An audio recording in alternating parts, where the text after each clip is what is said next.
یوسف اور اس کا دیا۔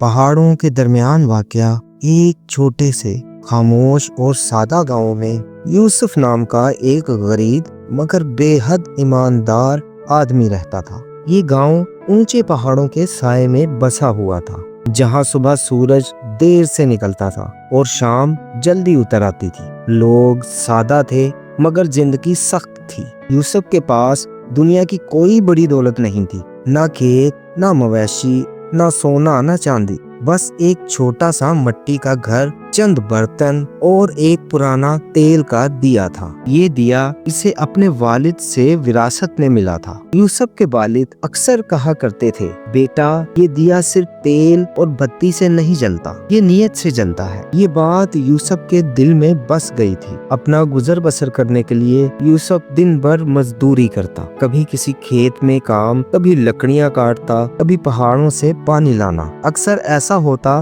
کہ اس کے ہاتھوں میں چھالے پڑ جاتے تھے، پیٹھ جھک جاتی تھی، مگر زبان پر کبھی شکوہ نہ آتا۔ شام ڈھلتے ہی جب پورا گاؤں اندھیرے میں ڈوبنے لگتا تو یوسف اپنے گھر کے کونے میں رکھا وہ پرانا دیا اٹھاتا، اس میں تھوڑا سا تیل ڈالتا، بتی سیدھی کرتا اور اسے کھڑکی کے پاس جلا کر رکھ دیتا۔ یہ اس کا روز کا معمول تھا۔ گاؤں کے کچھ لوگ حیران ہوتے، کچھ ہنستے بھی تھے۔ وہ کہتے تھے، یوسف تیل مہنگا ہے، تم خود غریب ہو، یہ دیا ہر روز جلانے کی کیا ضرورت ہے؟ یوسف مسکرا کر بس اتنا کہتا، روشنی بانٹنے کے لیے ہوتی ہے، چھپانے کے لیے نہیں۔ لوگ سر ہلا کر آگے بڑھ جاتے مگر اس کے جواب کا مطلب نہ سمجھ پاتے۔ پھر ایک رات ایسا ہوا کہ آسمان کا رنگ اچانک بدل گیا، بادل گرجنے لگے، ہوا تیز ہو گئی اور دیکھتے ہی دیکھتے پورا گاؤں سخت طوفان کی لپیٹ میں آ گیا۔ بارش موسلا دھار تھی، راستے مٹ گئے، چراغ بجھ گئے، ہر طرف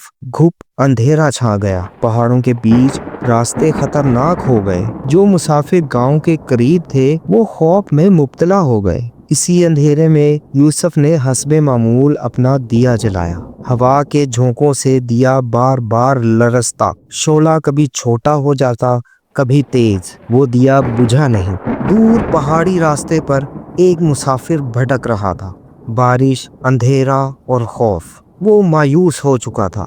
اچانک اس کی نظر ایک مدھم سی روشنی پر پڑی۔ وہ رکا، آنکھیں ملی اور آہستہ آہستہ اس روشنی کی طرف چل پڑا۔ پھر ایک اور مسافر نے وہی روشنی دیکھی، پھر ایک زخمی بوڑھا، پھر ایک ماں جو اپنے بچے کو سینے سے لگائے ہوئے تھی۔ سب اس روشنی کی طرف کھینچے چلے آئے۔ یوسف نے دروازہ کھولا۔ اس کے چہرے پر نہ خوف تھا نہ حیرت، بس ایک سکون تھا۔ اس نے سب کو اندر بٹھایا، کسی کو چادر دی، کسی کو سوکھی روٹی دی اور کسی کو صرف خاموشی اور اطمینان سے بٹھا دیا، اور خود ایک کونے میں بیٹھ گیا۔ غرض اس نے سب سے پہلے دوسروں کا خیال رکھا۔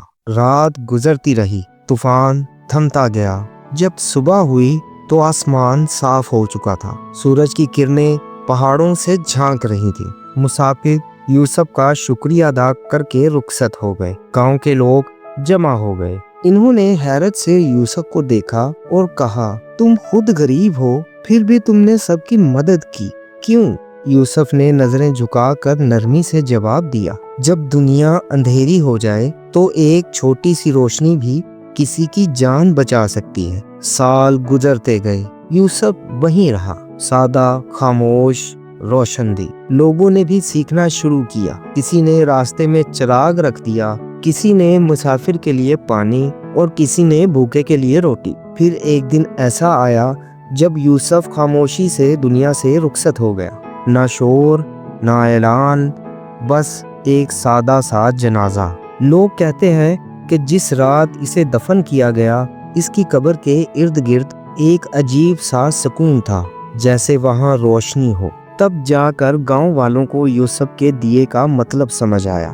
یہ دیا صرف تیل کا نہیں تھا، یہ نیت، رحم اور امید کا دیا تھا۔ دوستو، اس کہانی سے ہمیں یہ سبق ملتا ہے کہ دنیا کو اندھیرے سے نہیں، چھوٹی چھوٹی روشنیوں سے بدلا جاتا ہے۔ اپنی رائے کا اظہار کمنٹ سیکشن میں ضرور کیجیے گا۔ تب تک کے لیے اجازت چاہوں گا۔ اللہ آپ کا حافظ و ناصر۔